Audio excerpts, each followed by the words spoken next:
మన VVIT university, absolute discipline, absolute education.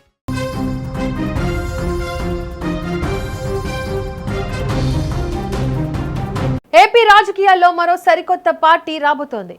ప్రజల కోసం జనం పక్షాన నిలబడేందుకు మాజీ ఎంపీ విజయసాయిరెడ్డి కొత్త పార్టీ ఏర్పాటు చేయబోతున్నట్లుగా ప్రకటించారు. గతంలో వైసీపీ కీలక నేతగా, రాజ్యసభ సభ్యుడిగా పదవులు చేపట్టిన విజయసాయిరెడ్డి గత సార్వత్రిక ఎన్నికల్లో అసెంబ్లీ స్థానం నుంచి పోటీ చేసి ఓడిపోయారు.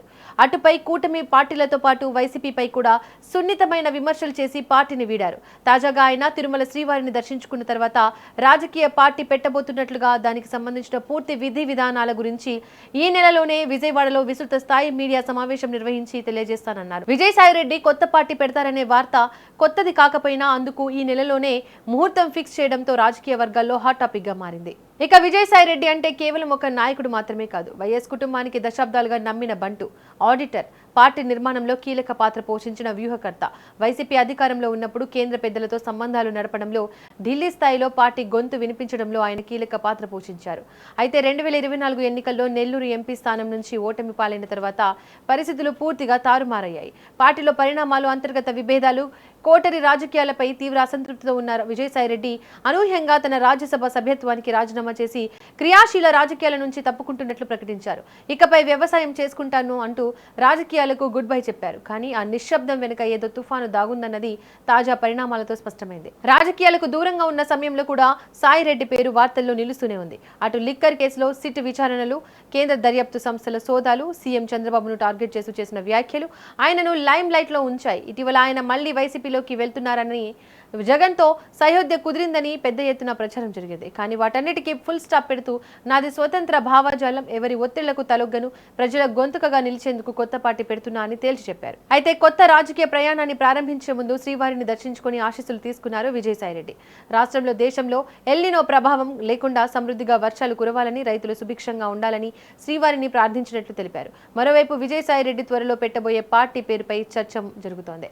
విజయసాయిరెడ్డి కొత్త పార్టీ పేరు భారత్ జన వికాస్ అంటూ సోషల్ మీడియాలో ప్రచారం జరుగుతోంది. తాజాగా విజయసాయిరెడ్డి కొత్త పార్టీని ఏర్పాటు చేస్తానని స్పష్టమైన ప్రకటన చేసినప్పటికీ ఆ పార్టీకి ఏం పేరు పెట్టబోతున్నారనే విషయంపై క్లారిటీ ఇవ్వలేదు. అయితే ఈ నెలలోనే తన భవిష్యత్ కార్యాచరణ ప్రకటిస్తానని విజయసాయిరెడ్డి చెప్పిన నేపథ్యంలో ఈ నెలాఖరులోగా ఆయన పెట్టబోయే పార్టీ పేరు ఏంటి అనే అంశంపై ఓ స్పష్టత వచ్చే అవకాశం ఉంది. ఏదేమైనా ఇన్ని రోజులు సైలెంట్ గా ఉన్న విజయసాయిరెడ్డి సడన్ గా కొత్త పార్టీ ప్రకటన ఏపీ రాజకీయాల్లో హాట్ టాపిక్ గా మారింది. ఓం నమః శివాయ, ఓం నమో వెంకటేశాయ.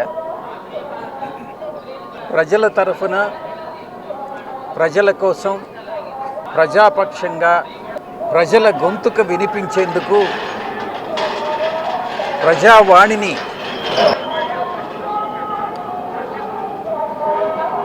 అటు పార్లమెంటుకు కానీ అసెంబ్లీలకు కానీ తీసుకెళ్లేటటువంటి ఒక మంచి సదుద్దేశంతో ప్రజల తరఫున అటు లాయర్గా కానీ, ప్రతినిధిగా కానీ, ఒక రాజకీయ పార్టీని స్థాపించి ఒక రాజకీయానికి, సరికొత్త రాజకీయానికి ఆంధ్ర రాష్ట్రంలో శ్రీకారం చుట్టాలన్నటువంటి ఉద్దేశంతో దేవదేవులైనటువంటి శ్రీ వెంకటేశ్వర స్వామిని దర్శించుకొని ప్రార్థించడం జరిగింది.